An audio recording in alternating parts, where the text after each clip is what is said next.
Insiste en que el joven fue atacado por ser gay. Con un cartel buscan al asesino.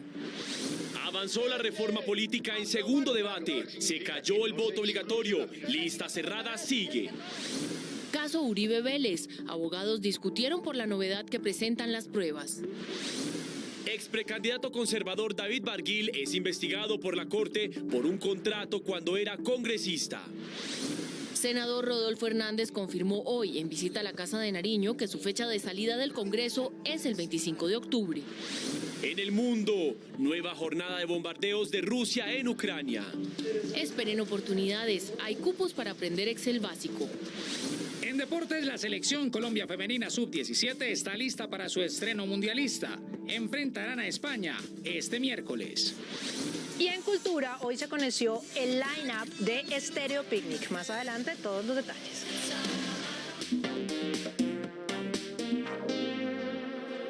Buenas noches. Se complica con las horas la crisis humanitaria en Necoclí. Esto por cuenta de una nueva oleada migrante que una vez más llenó las playas y las calles del municipio de personas que van de paso.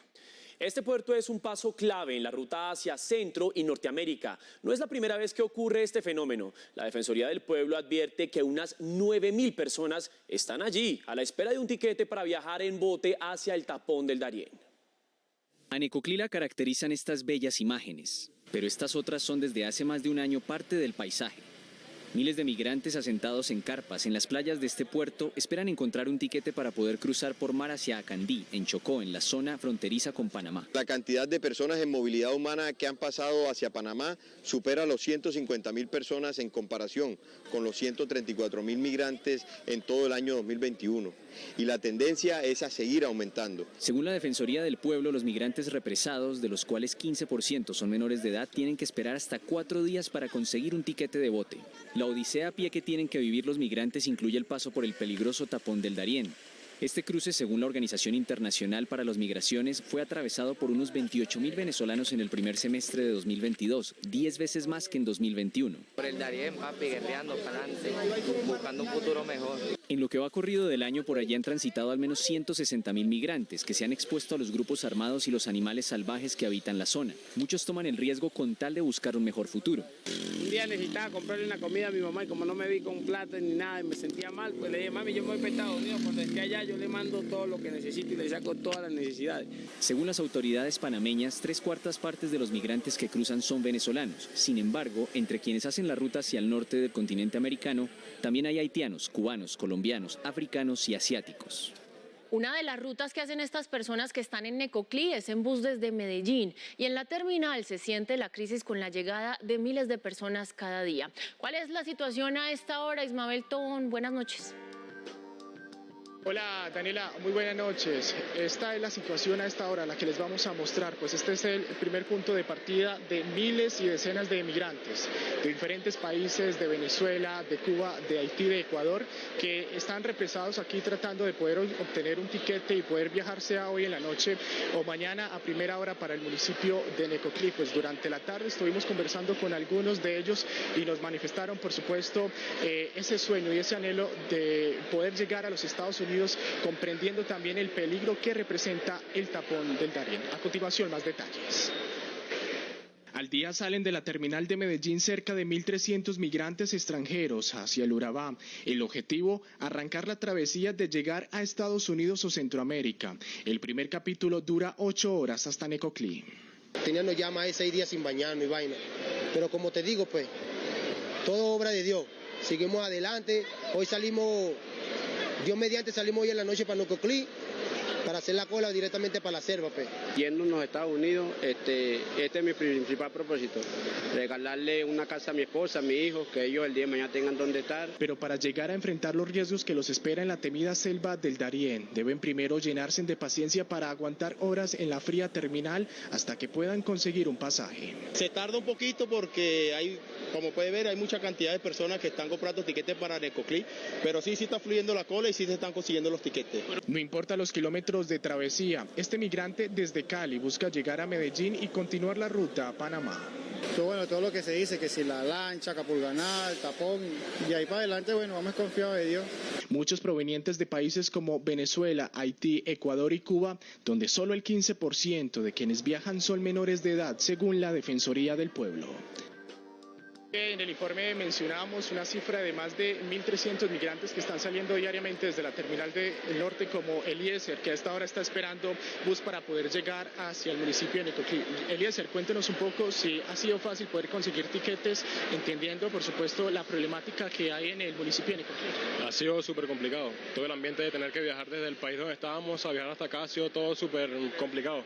Cuestión de llegar hasta país en país, Perú, Ecuador, llegar hasta acá, igual los pasajes están súper copados, todo. Eliezer, ¿desde dónde viene? Desde Chile. Desde Chile, ¿y cuánto duró la travesía para poder llegar aquí a Medellín? 8 días. 8 días. Muy bien, Eliezer, gracias por estar con nosotros. Este es el testimonio, por supuesto, y las reflexiones que también dan a entender cada uno de los migrantes con ese anhelo y ese deseo de poder llegar al tapón del Darién. Así que en estas imágenes de algunos de ellos, aunque ha disminuido la llegada de migrantes durante el día, se espera que el día de mañana sigan llegando aquí a la terminal del norte para poder cruzar y llegar al municipio de Necoclí, entendiendo también la crisis humanitaria que las diferentes autoridades han anunciado a nivel nacional. Información que a esta hora de la noche les entregamos desde la capital antioqueña. Ismael Tobón, RTVC Noticias, conectados 24/7. Sin duda es toda una travesía, Ismael, muchas gracias, pero es que no es la primera vez que ocurre este fenómeno migratorio allí en las playas de Necoclí. Hace un año registramos el mismo drama, pero en esa oportunidad, recordemos, eran ciudadanos haitianos. Pues Mateo, estas personas buscan pasar el peligroso tapón del Darién para luego avanzar por Centroamérica hacia la frontera entre México y Estados Unidos. Preparamos un informe de contexto. Para esta misma fecha, pero del año pasado, 12.000 migrantes haitianos estaban represados en las playas de Necoclí. Esta era la situación que se vivía y que RTVC Noticias registró. Organismos humanitarios han detectado que en agosto de cada año comienzan las oleadas migratorias y la situación humanitaria es dramática. $50, 40, 30, depende. Tem que ir comendo también.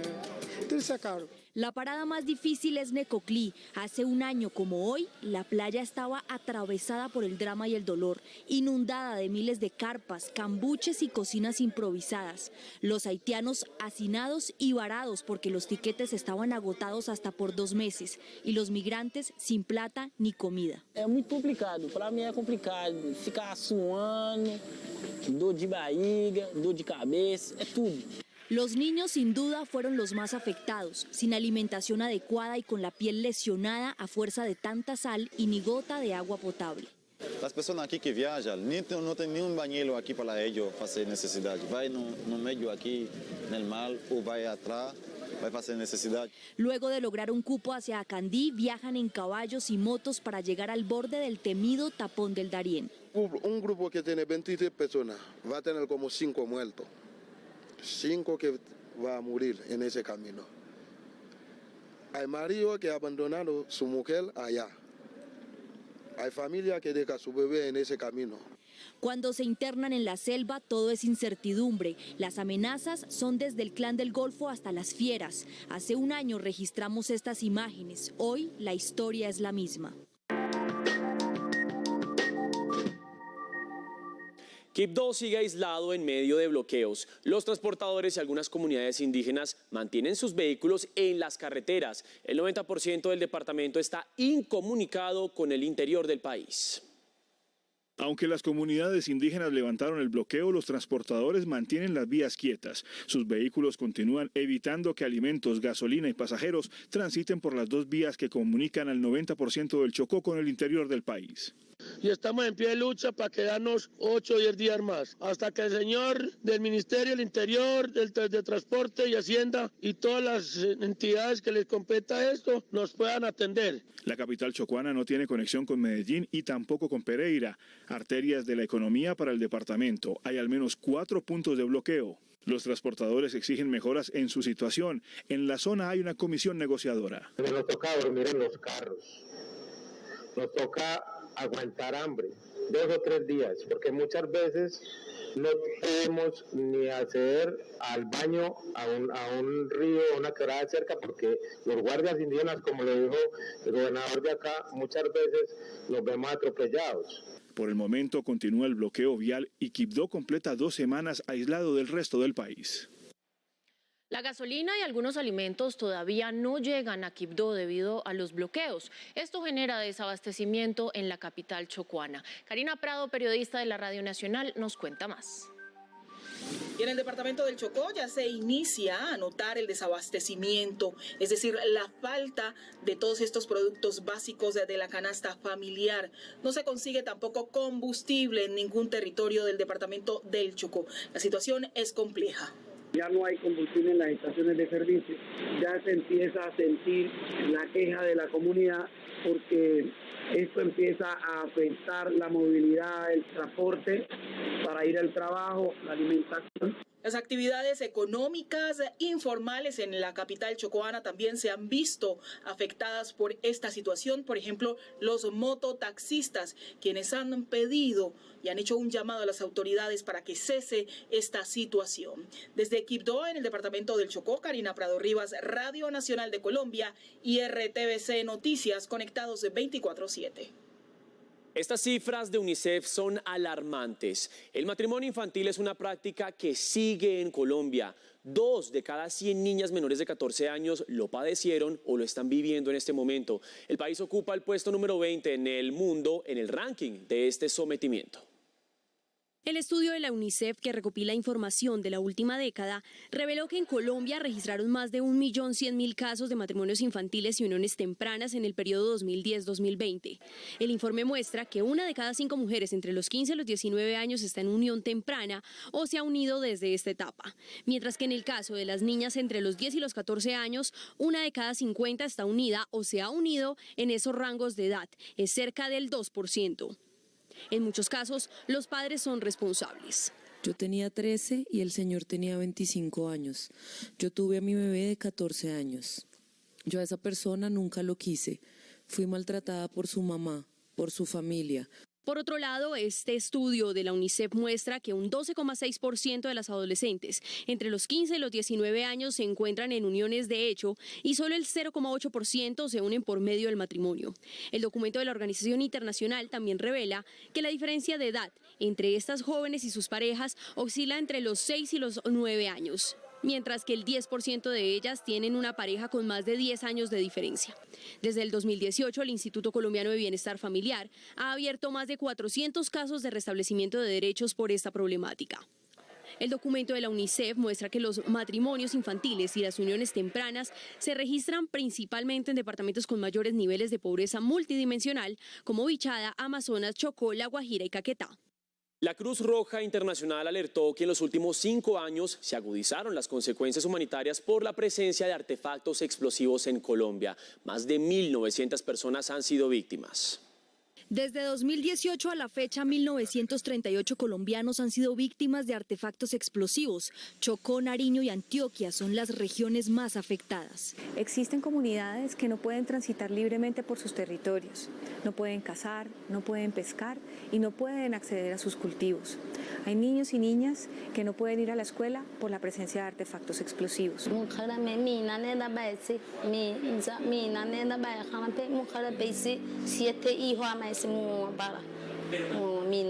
Los niños se cohíben o los papás se cohíben de enviar a los niños a su sede educativa. Esas consecuencias humanitarias se han agravado en los últimos 5 años, según la Cruz Roja Internacional. Hay afectaciones como el confinamiento, el desplazamiento, las afectaciones psicológicas, el miedo y la zozobra que experimentan las comunidades. Según la Cruz Roja, la mayoría de las víctimas de los explosivos y minas es población civil.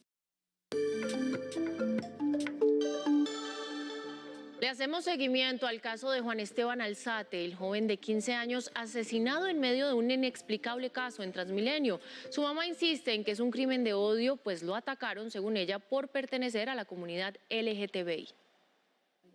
Mayerly Ceballos es la madre de Juan Esteban Alzate Ceballos, el joven de 15 años asesinado por un venezolano en la estación de Transmilenio CDS Carrera 32. Denuncia un acto de homofobia luego de escuchar los testimonios de los testigos.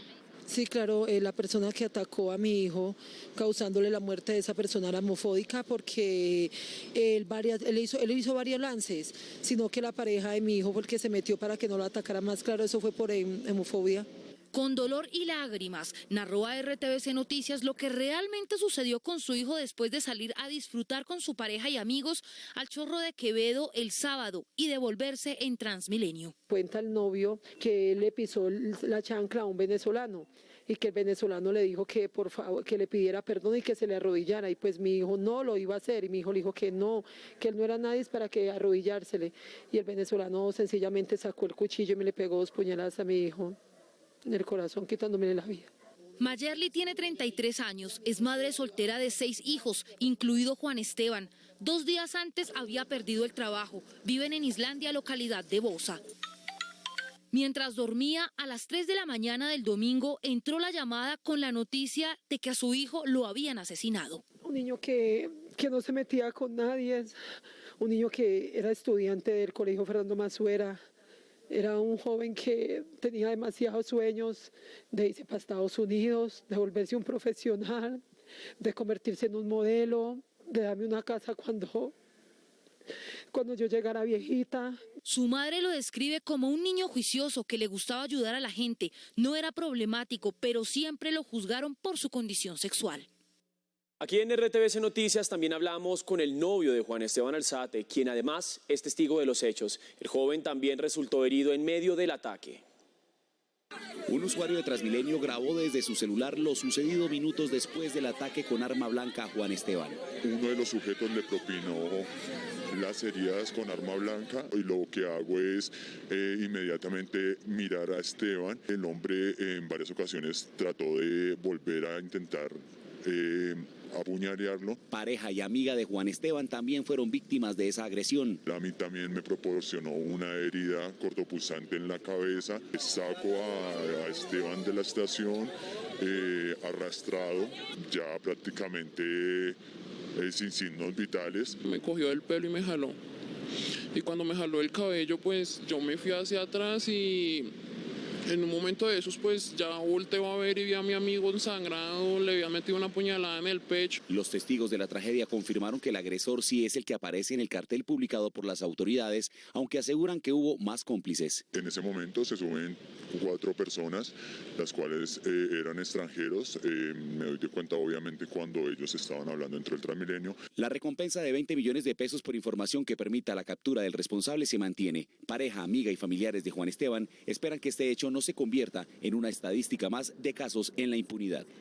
Muchas personas se sienten inseguras en Transmilenio y los datos oficiales les dan la razón. Según cifras de la Policía de Bogotá, la inseguridad en el sistema aumentó en comparación con el año pasado y asimismo las capturas en flagrancia y por denuncia. Katy Sánchez, buenas noches y adelante con la información. Muy buenas noches, Daniela, a usted y a todos los televidentes. Entramos en la estación CDS Carrera 32, hicimos un recorrido toda la troncal de la calle 13, nos subimos a los Transmilenios a hablar con la gente sobre la inseguridad en el sistema. Nos encontramos con que están cansados de las ventanas, por las puertas, de las riñas, de los homicidios e incluso nos encontramos con un ciudadano, un usuario que tenía un cuchillo en la parte de atrás de su bolsillo del pantalón. En la siguiente nota, los detalles.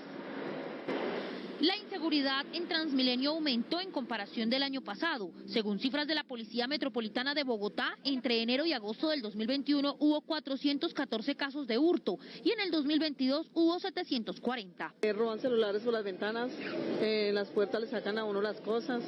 En el caso específico de hurto de celulares en las estaciones y articulados de Transmilenio, se pasó de 1.359 casos a 2.415 en el mismo periodo de tiempo, lo que significa un aumento a esta modalidad de robo del 77,7%. Quitado los celulares a las personas por la ventana, hay en recaute. Mejor dicho, tienen que matarnos a los dos, porque uno tiene que defender a la persona también y donde hay gente no se puede dejar morir a otra gente tampoco. En el recorrido realizado por RTVC Noticias encontró que cualquier persona puede llevar un arma cortopunzante en el sistema. Atención, avanzó en segundo debate la reforma política. Se cayó una de las propuestas polémicas, el voto obligatorio.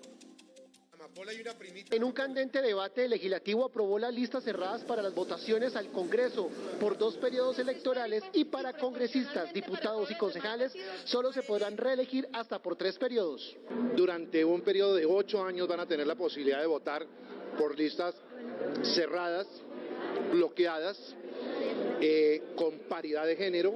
Contiene una lista cerrada al narcotráfico, a la corrupción, una lista que impedirá el mercado persa de la compra y venta de votos. Otro de los puntos aprobados son paridad de género y listas cerradas, financiación estatal para partidos políticos, eliminación de dineros privados en campañas políticas, congresistas podrían ser ministros, transfugismo político y se cae el artículo del voto obligatorio. Si de igualdad se trata, debe ser una igualdad general, no solamente aquella igualdad que nos favorezca a las mujeres. No me siento todavía tranquilo con el tema. Es bueno que hayan listas cerradas, pero hay que garantizar esas primarias que sean democráticos, que den la posibilidad de que todo el mundo participe. A la iniciativa le falta su tercer debate en la Cámara de Representantes. El presidente Gustavo Petro se reunió hoy en la Casa de Nariño con el senador Rodolfo Hernández. John López, buenas noches. ¿De qué temas hablaron en la reunión? Hola Daniela, muy buenas noches. El senador Rodolfo Hernández dijo que durante su encuentro con el presidente Gustavo Petro aquí en la Casa de Nariño le trasladó algunas inquietudes sobre la situación actual económica del país, pero también sobre la situación del empleo de los colombianos. Además, confirmó que ya presentó su renuncia al Congreso de la República y dijo que estará en el Legislativo hasta el próximo 25 de octubre.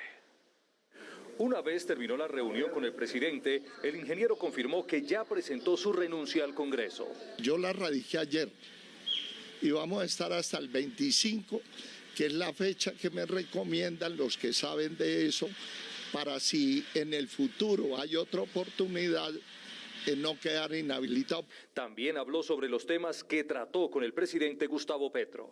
Yo quería exponerle al señor presidente de la República las inquietudes que tienen los colombianos sobre el acontecer diario, especialmente el económico y el empleo. Sobre el proceso que lo vincula con actos de corrupción por el sonado caso Vitalogic, el senador reiteró que no se robó ni un solo peso.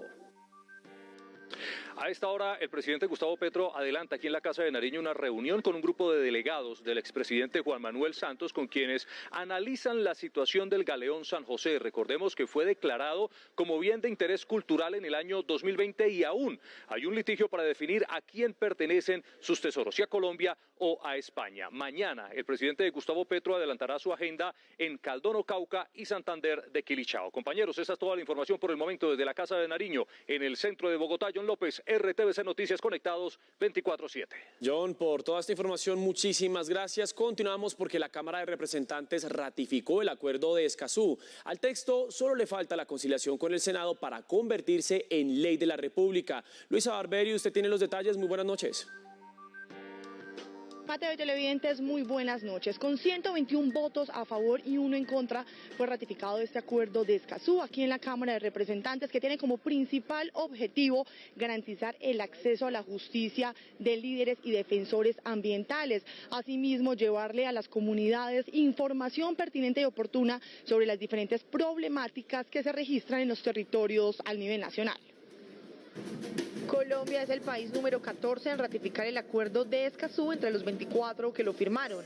Tiene 3 objetivos principales: acceso a información ambiental, participación pública de todos los actores en las tomas de decisiones ambientales y garantías de acceso a la justicia para los defensores ambientales. Lo que acaba de hacer del Congreso de la República es ratificar el querer de la juventud y los defensores ambientales en los territorios más alejados de Colombia. Escazú entraría a ser el marco bajo el cual dicten las futuras leyes ambientales y su implementación iría de acuerdo con el Plan Nacional de Desarrollo. Colombia va a tener instrumentos, herramientas para que los defensores de la vida podamos acceder a la justicia, podamos acceder a la información y podamos participar de las decisiones que nos competen. Es el único tratado internacional que tiene como eje la protección de los líderes ambientales. Y recordemos que Colombia es uno de los países más peligrosos del mundo para líderes ambientales en cuanto a asesinatos y en cuanto a amenazas, desafortunadamente, así que en este tema hay mucho por hacer en nuestro país. A la ratificación del acuerdo le falta la conciliación del texto con el Senado y la revisión de la Corte Constitucional antes de pasar a sanción presidencial.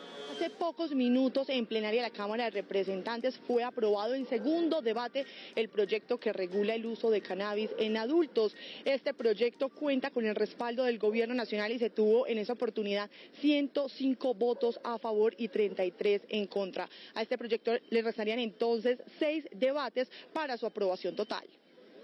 En Colombia es legal cultivar marihuana. En Colombia es legal tener en posesión marihuana. Lo que es absurdo, ridículo, lo que es anacrónico es que teniendo un derecho al consumo, al porte y al cultivo, sea ilegal venderla y comprarla. En este segundo debate fueron incluidos 2 nuevos artículos en este proyecto que busca regular entonces el uso de cannabis en adultos. Por el momento es toda la información. Regreso con ustedes, Luisa Barberi, RTVC Noticias, conectados 24/7. Muchas gracias, Luisa. Una alerta del Fondo Monetario Internacional prevé un panorama económico sombrío para el mundo y también una recesión económica. La guerra en Ucrania y la inflación son las principales causas. Para Colombia cayó la expectativa de crecimiento en 2023. El Fondo Monetario Internacional expuso sus proyecciones mundiales de crecimiento económico y asegura que lo peor está por venir. Para este año, el organismo espera que la economía global crezca 3,2% y para 2023 que baje a 2,7%. La desaceleración de 2023 será generalizada, ya que se espera que los países que representan un tercio de la economía mundial se contraigan este año o el próximo. Con este panorama, el FMI les pide a los presidentes del mundo buscar soluciones para combatir la crisis. Demasiados países de bajos ingresos están a punto de entrar en dificultades de endeudamiento o ya lo están. Es urgente avanzar hacia una reestructuración ordenada de la deuda para evitar una ola de crisis de la deuda soberana. El tiempo puede agotarse pronto. Para Colombia, el Fondo Monetario espera un alza de 8% en la economía para 2022, pero un desplome a 1,8% en 2023, uno de los recortes más grandes a nivel mundial. La fuerte recesión económica mundial que pronostica el fondo comenzará a reflejarse a finales de este año. Y hoy continuó la audiencia del expresidente Álvaro Uribe Vélez. Los abogados debatieron en medio de una acalorada discusión por la actualidad de las pruebas. El fiscal Javier Cárdenas presentó las declaraciones que hizo Juan Guillermo Monsalve a la Corte Suprema el 6 de marzo de 2018. Me citó el abogado Cadena, venía de parte de Uribe, y me citaron para que yo me retratara y que hablara mal de Iván Cepeda. Y ver de nuevo esas pruebas exacerbó al abogado Miguel Ángel del Río porque considera que no hay nada nuevo y es un irrespeto. ¿A qué está apostándole la Fiscalía General de la Nación? ¿Será que piensa que con 2 novelas iguales los finales van a ser diferentes? Pero veo que el abogado Miguel Ángel del Río Malo no escuchó las órdenes o no les importa, porque ya ha estado con... No, perdón, doctor, no debate el uso de la palabra. El doctor Granados está hablando y él no lo interrumpió. Continúe, doctor Granados. Gracias, señoría. Entonces, él ya ha dado varias intervenciones en contravía con lo que usted ordenó. Otra de las pruebas que presentó la Fiscalía son los audios entre el abogado Diego Cadena y Enrique Pardo, compañero de celda de Juan Guillermo Monsalve. La Corte Suprema de Justicia llamó a indagatoria al excongresista y ex precandidato a la presidencia David Alejandro Barguil. Lo investigan por contratos cuando era senador. La Corte Suprema de Justicia investiga la supuesta intervención del excongresista y ex precandidato a la presidencia David Barguil ante una entidad del Gobierno Nacional. Con el objetivo de que se aprobaran recursos para desarrollar proyectos en Galera Sucre a cambio de beneficios económicos ilícitos. Estos hechos habrían ocurrido en 2017 y 2018 cuando Barguil hacía parte de la Cámara de Representantes, donde estuvo por 8 años. La Corte busca establecer si esa plata fue destinada para la campaña con la que habría llegado al Senado. La Sala de Instrucción abre investigación y llama a indagatoria al excongresista David Barguil por la presunta comisión de tráfico de influencias, cohecho, financiación de campaña con fuentes prohibidas y contratos sin el cumplimiento de requisitos legales. Por el momento se desconoce cuándo el magistrado Marco Antonio Rueda de la Sala de Instrucción escuchará al ex senador y ex candidato a la presidencia David Barguil. Bajó el nivel de inundación en Uribia, La Guajira. Sin embargo, cerca de 400 familias continúan incomunicadas. En total, ya son 12.300 viviendas afectadas. Este es un informe de Karen Pedrosa, periodista de la Radio Nacional. La disminución de las lluvias en la Alta Guajira les ha dado una tregua a las autoridades y organismos de socorro del municipio de Uribia para atender la emergencia que hasta este momento deja 12.325 familias afectadas. Carlos Córdoba es el comandante del Cuerpo de Bomberos Voluntario de Uribia y señaló que esto permitirá atender oportunamente a los damnificados. En este momento acá en el albergue que tenemos acá en Uribia tenemos 183 personas que pensamos llevarlas muy pronto a su vivienda, dándoles las ayudas que ha destinado el gobierno para ello. Ya son 45 familias que han tenido que ser evacuadas y que en este momento se encuentran en un albergue acondicionado en el Coliseo Aipiamana de este municipio, donde están recibiendo ya atención médica y también psicosocial. Radio Nacional de Colombia y RTVC Noticias conectados 24/7. Hay alerta en Cali porque 3 hechos de orden público sucedieron en las últimas horas. Alejandro Muñoz, muy buenas noches. Que sea usted quien nos cuente, cuál es la situación allí en la capital del Valle del Cauca.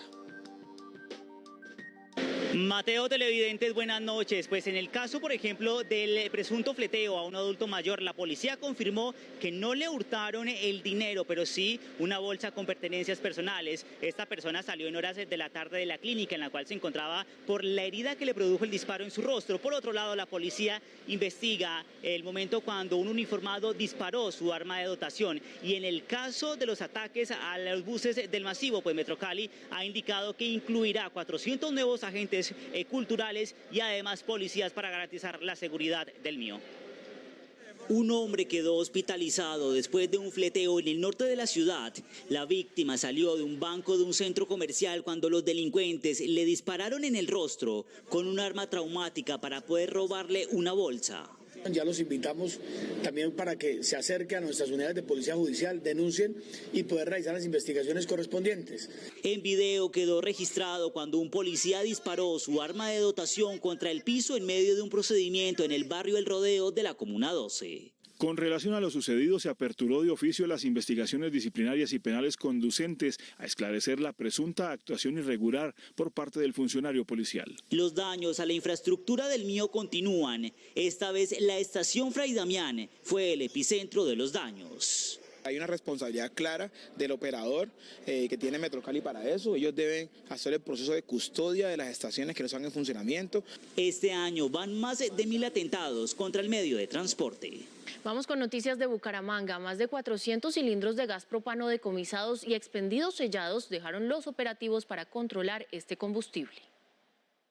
Para prevenir que la explosión de un depósito de gas que dejó 2 personas muertas y 2 desaparecidas se repita, las autoridades de Barrancabermeja hacen operativos de registro y control. Hemos visitado algunos puntos, concretamente uno por el sector de Yuma y otro acá en el sector del 20 de agosto, sitios que no reúnen las condiciones para tener estos elementos. Van 404 cilindros incautados y un establecimiento sellado por no cumplir con los requisitos de ley y por no tener al día sus licencias. Se han logrado ubicar 178 cilindros en estos sitios, los cuales en este momento se han incautado y quedan en este momentico a disposición para las autoridades competentes. Se estima que hayan al menos 20 depósitos clandestinos como el que explotó hace unos días en la capital petrolera del país.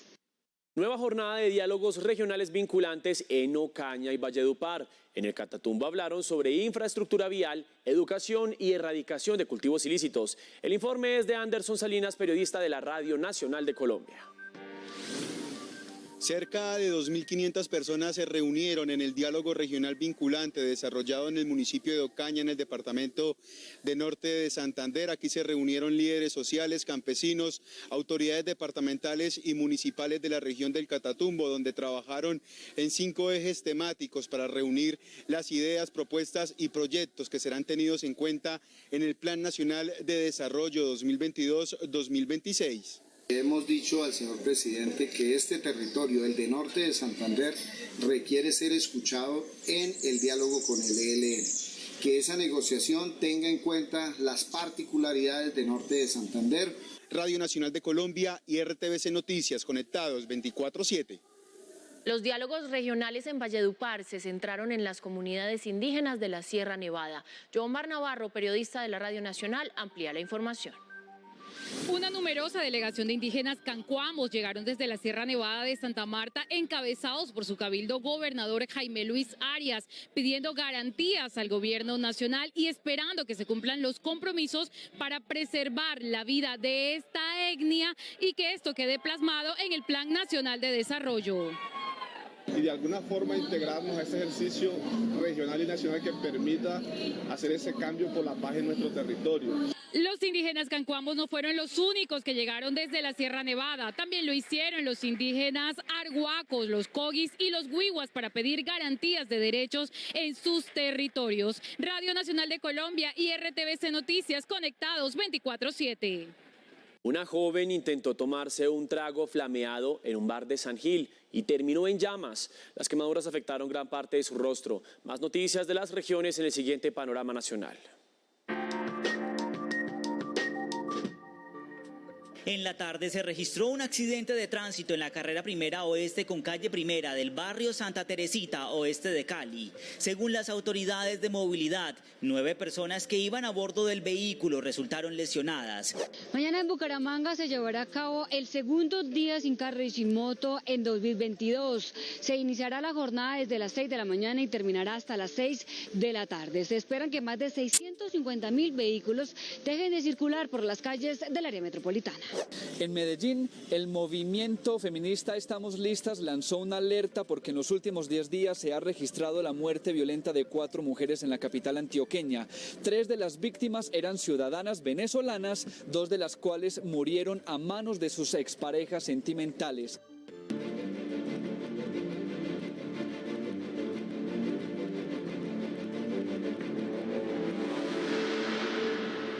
Hacemos un recorrido por los hechos más importantes del día en el mundo. Una nueva jornada de bombardeos rusos contra Ucrania. En una cumbre virtual del G7, el presidente de Ucrania, Volodymyr Zelensky, instó a las potencias occidentales a tender un escudo antiaéreo. Como si de ella no pudiese decirse nada más, Ucrania vuelve a sintetizarse en fragmentos, narradores gráficos de la ofensiva en distinta escala e intensidad que Rusia agota contra ella. Ucrania no puede ser intimidada, solo puede estar más unida, no puede ser detenida. Ametrallando por segundo día consecutivo sus urbes en toda dirección de sus puntos cardinales con misiles y drones con municiones.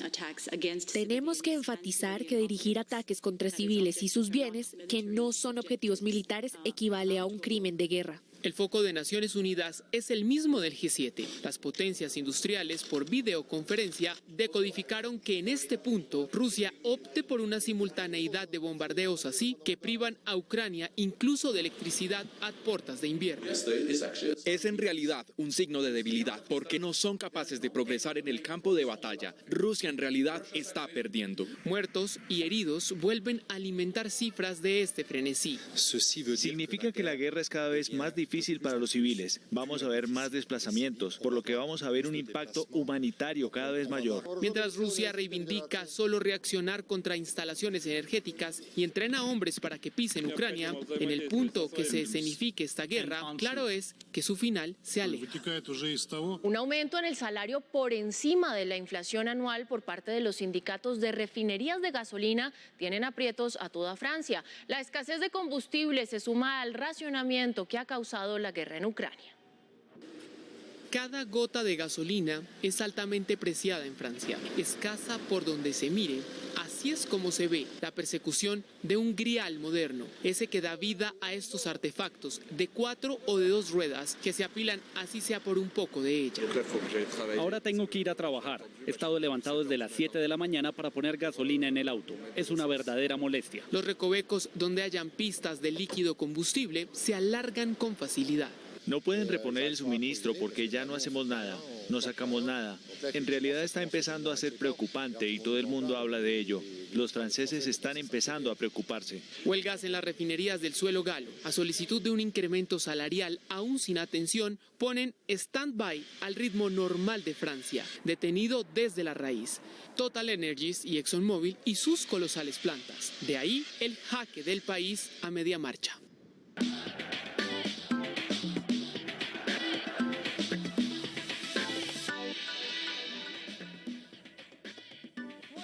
noches, amigos, compañeros allí en Colombia. Aquí ya está amaneciendo en India, en Navi Mumbai. Y estamos contando las horas para que sea el estreno de nuestra selección Colombia en este Mundial de la categoría Sub-17. Será ante la selección española a las 9:30 hora de nuestro país, de la mañana, para que todos estemos atentos a lo que suceda con ella. Como es habitual, en el día previo a un compromiso hablan los técnicos. Habló el técnico Carlos Paniagua y también su capitana María José Álvarez. Y así palpitan, así viven lo que será el primer partido en este Mundial de la India.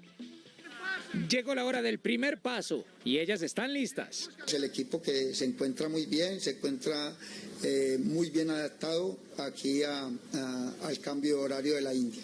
Y no solo en lo futbolístico, la mentalidad está a tope. Estamos muy bien preparadas para el partido que se viene. La actitud la tenemos, todas las ganas de salir a ganar. El rival es el actual campeón del mundo, con todo lo que eso significa, pero en la cancha son 11 contra 11. La clave es confiar en nuestro trabajo, en lo que hemos venido haciendo. Por un momento olvidarnos y dejar el temor. Se respeta porque es el actual campeón del mundo, pero igual tenemos que salir a afrontar el partido. Y en la parte futbolística la táctica está clara. Queremos nosotros quitarle el balón a España, proponer y imponernos en el juego. La cita es a las 9:30 de la mañana y todo está listo para una jornada que ojalá se recuerde como histórica con un triunfo mundialista y ante el mejor equipo del mundo en la actualidad. Debido a la guerra en Ucrania, el Shakhtar tuvo que oficiar su partido como local en Polonia ante el Real Madrid por la Champions League, que además está al rojo vivo en el grupo en donde están el Paris Saint-Germain y Juventus tratando de clasificarse a los octavos de final. Aquí el resumen y los goles también de la jornada. Que con su doblete dejó a los italianos al borde del fracaso europeo. Mientras tanto, en Polonia ocurría lo inesperado, porque Subkop puso el 1-0 a favor del Shakhtar ante un Real Madrid, que se vio sorprendido. Pero en tiempo de reposición siempre aparece el blanco y Antonio Rüdiger. Mientras tanto, en París, Juan Bernat ingresó al área rival y Antonio Silva lo bajó. Penal que Mbappé convirtió para el 1-0. El empate del Benfica ante los parisinos también llegó de penal. Berratti toca abajo a Rafa y el árbitro sanciona.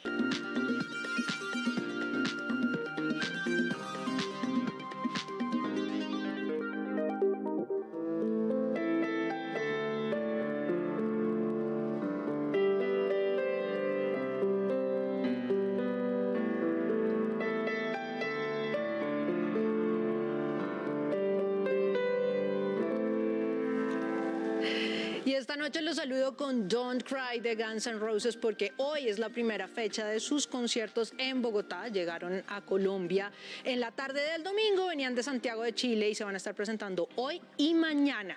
Les va a abrir el concierto Aterciopelados, así que eso pinta muy bien. Y para seguir con noticias musicales, ya se conoce el line-up de Stereo Picnic, pero todos esos detalles se los tiene Juan Sebastián Ramírez, Lord Cultura.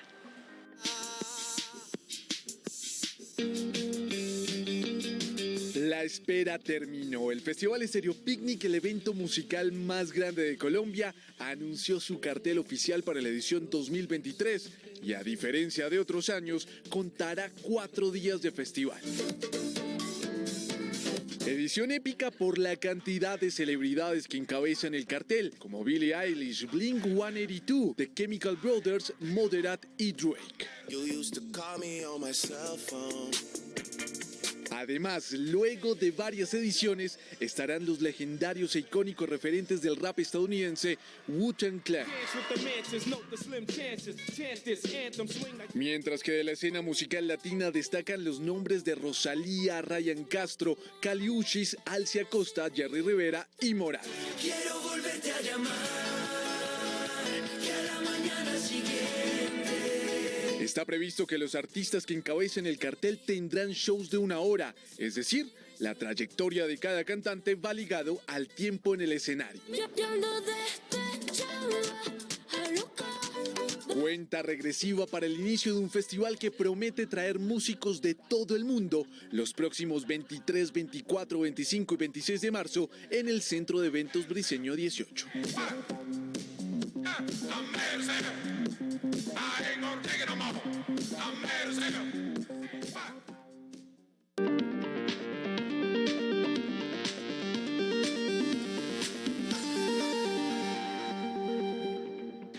Expectativa por las nuevas tarifas de energía. La Comisión Reguladora de Energía y Gas aseguró que ya está listo el cálculo de las nuevas tarifas del servicio de energía, que le hicieron una profunda transformación y que mañana anunciarán cuáles serían esas reducciones.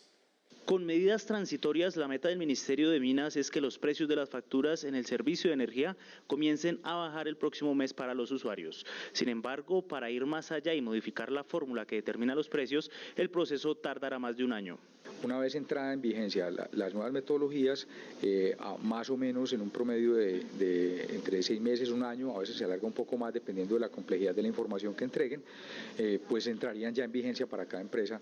La Comisión de Regulación de Energía y Gas aclaró que el gobierno tiene participación con 3 de los 10 miembros que la componen, por lo que hablar de una posible intervención no es adecuado. Del Ministerio de Minas, del Ministerio de Hacienda, del DNP, y trabajando muy en equipo con ellos para poder sacar adelante no solamente estas medidas, sino toda la agenda regulatoria que está propuesta para el año 2022 y en la construcción de lo que se viene para el año 2023 y siguientes. En noviembre de este año, el presidente Gustavo Petro podría nombrar al próximo director ejecutivo de la CREC porque el actual termina su periodo de 4 años. El precio del dólar subió 6 pesos con 59 centavos y llegó a 4.611 pesos con 88 centavos. El precio interno de la carga de café bajó 4.000 pesos y quedó en 2.396.000 pesos. En 11% espera el Fondo Monetario Internacional que cierre la inflación en Colombia durante este año, el nivel más alto en los últimos 14 años. Este 11 de octubre se celebra el Día Internacional de las Niñas. En Colombia, 26% de la población son niñas entre 0 y 17 años, es decir, un promedio de 12 millones de personas.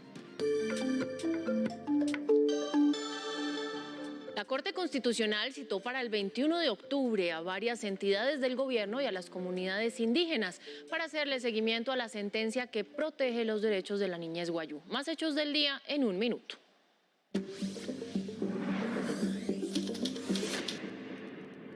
La Procuraduría formuló pliego de cargos a Juan Javier Pava Gordillo, el director de la cárcel La Picota, y a 6 guardianes, entre ellos Milton Libardo Jiménez, quien está preso en la cárcel de Cómbita, Boyacá. Para el ente de control no tomaron las medidas de seguridad necesarias para evitar la salida de Matamba, a pesar de que existía información sobre un posible plan de fuga. A la cárcel fue enviado Jainer Gómez Márquez, alias El Niche, señalado de ser uno de los cabecillas del Clan del Golfo. La investigación estableció que las víctimas, entre ellas 4 menores de edad, fueron secuestradas, torturadas y posteriormente lanzadas al río Nechí, que desemboca en el río Cauca. En Cúcuta, norte de Santander, la Policía Fiscal y Aduanera capturó a 12 personas por el tráfico de medicamentos adulterados e igualmente ocuparon 10 bienes avaluados en más de 2.000 millones de pesos, entre ellos 7 farmacias. Las autoridades capturaron a Carmen Ángel Echávez, de 33 años de edad, alias Carmelo, señalado de ser uno de los cabecillas del ELN en Teorama, norte de Santander. Deberá responder por rebelión, terrorismo y concierto para delinquir agravado.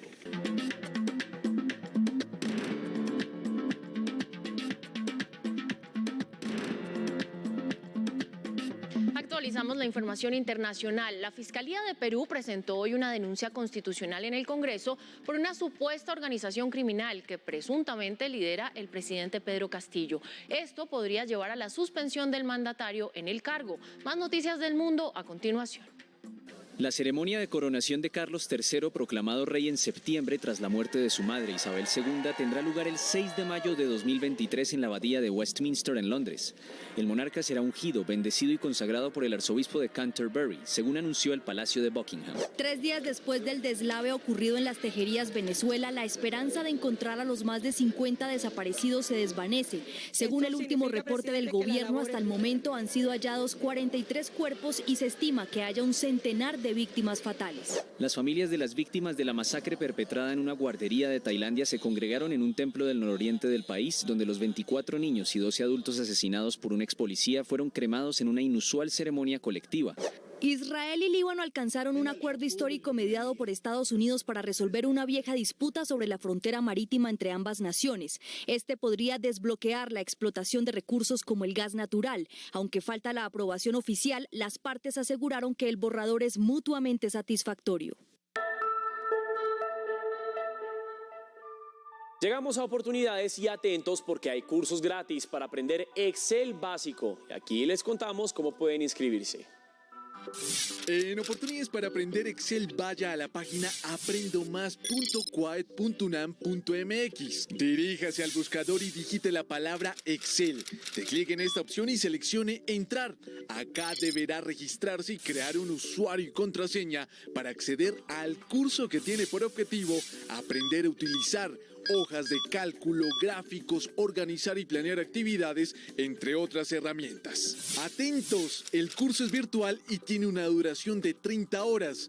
Y mucho ojo, son 7 unidades de estudio que al finalizar otorgará un certificado oficial. Y muy importante, recuerde que si quiere seguir informado 24/7, nos encuentra en todas nuestras redes sociales como RTVC Noticias.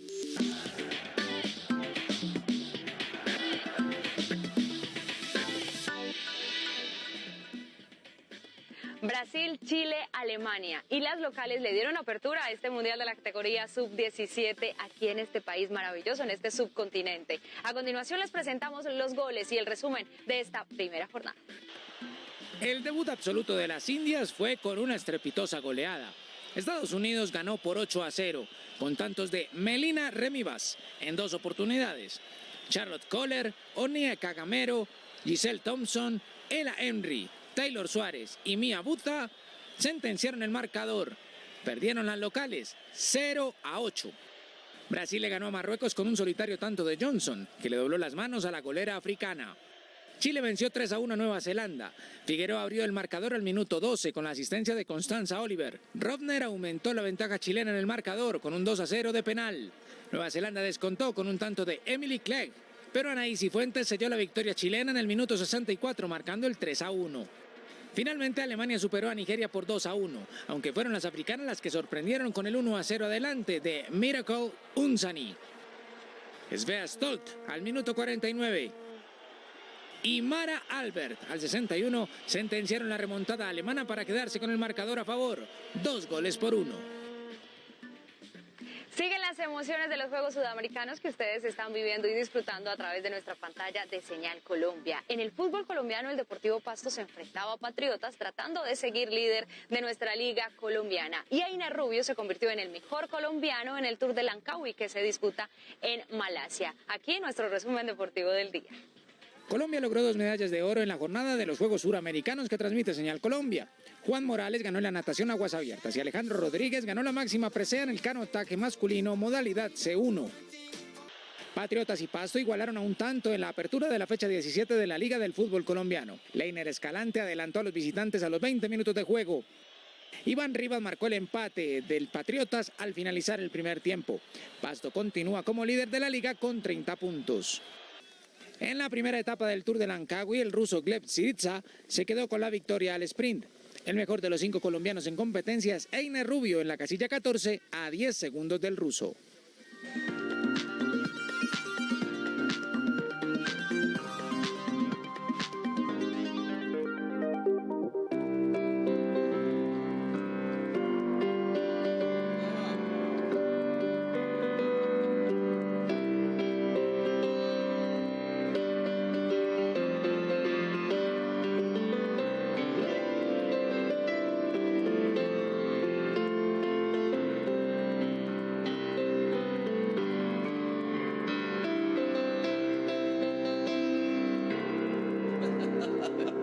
Hoy es martes de invitado aquí en RTVC Noticias y me acompaña alguien que seguro no necesita presentación porque ustedes lo han visto en sus pantallas desde hace mucho tiempo, Nicolás Montero, bienvenido. Muchas gracias por la presentación, muy querida.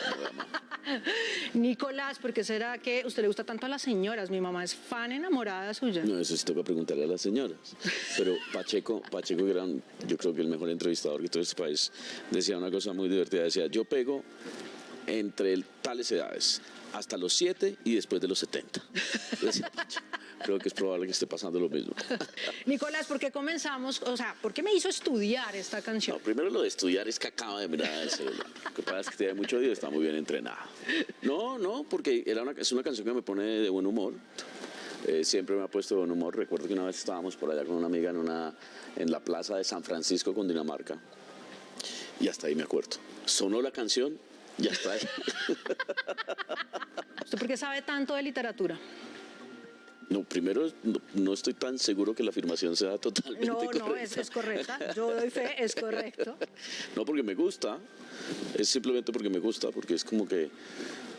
A ver, yo creo que la lectura es como el primer acto creativo que uno puede tener. Sí, eso desde chiquito uno cogía un libro y uno empezaba a imaginarse cosas. Entonces, digamos, esas conversaciones eternas que uno tiene con libros, con autores, con compañeros hablando de libros, con una cerveza. Entonces la literatura es como gastarse bien la vida, no sé, algo así. Pero usted es antropólogo, ¿no? Yo soy antropólogo. ¿Y para qué le ha servido ser antropólogo en la vida? ¿Para qué me ha servido? Para preguntarme muchas cosas, ¿cierto? Hay cosas tan sencillas en la antropología que se asemejan al teatro. Lo que es cierto o lo que es una norma para una cultura es completamente diferente para otra cultura.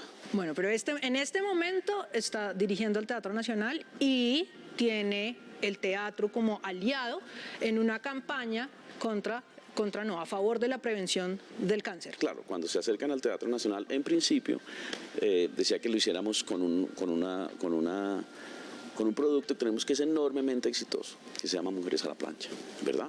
Entonces cojamos como imágenes estas mujeres que además tienen redes sociales y empecemos a armar una campaña de prevención. Y después decidimos, pero ¿por qué no cogemos a todos los repartos del Teatro Nacional en donde además hay hombres? Para hacerlo, y efectivamente lo hicimos, el fin de semana pasado estuvimos tomándonos una foto con todos los repartos, invitando a cuidarnos en últimas, ¿sí? A través de actos muy sencillos, ¿verdad? A través de hábitos muy sencillos. Y la diferencia es toda. Y la diferencia puede ser muy grande. Y es muy bello que se haga además desde los escenarios. Buenísimo. Y hay una serie de eventos alrededor de estas campañas, sí, ¿no? Es verdad. Esta es simplemente una alianza que tienen con el Teatro Nacional, pero además va a haber una carrera, ¿verdad? Y bueno, la prensa estará todo el tiempo informando en este mes, que es el mes de la prevención del cáncer de mama, todas estas actividades. La carrera es en bicicleta. ¿Usted monta bicicleta? Sí. Claro. Sí, no, me ofende la pregunta. Allá nos veremos, seguramente. Nicolás, muchas gracias por habernos acompañado aquí en RTVC No, Noticias. a ustedes de verdad muchas gracias por todo el trabajo que hacen. Bueno, nos vemos en la próxima. Que así sea. Ahí está, Daniela, el teatro se une en este mes de la prevención contra el cáncer de mama, que definitivamente es un fenómeno que afecta mucho a las mujeres de nuestro país. Yo tengo una cifra respecto a eso, y es que, mire, solo para el 2020 se generaron más de 4.400 muertes por esta enfermedad, así que por supuesto que la prevención es muy importante, así que rescatar lo que estaban mencionando en esa entrevista. Y es algo que las mujeres solemos pasar por alto, de pronto nos da pereza revisarnos, así que las invitamos también a que se revisen, a que estén muy pendientes para poder evitar esta enfermedad, porque es posible prevenirla y evitarla. Ustedes lo vieron también ahí en la entrevista con Nicolás Montero. Ustedes muchísimas gracias por acompañarnos en esta emisión. Nos vemos mañana al mediodía y a las 7 de la noche. Que descansen. Chau, chau.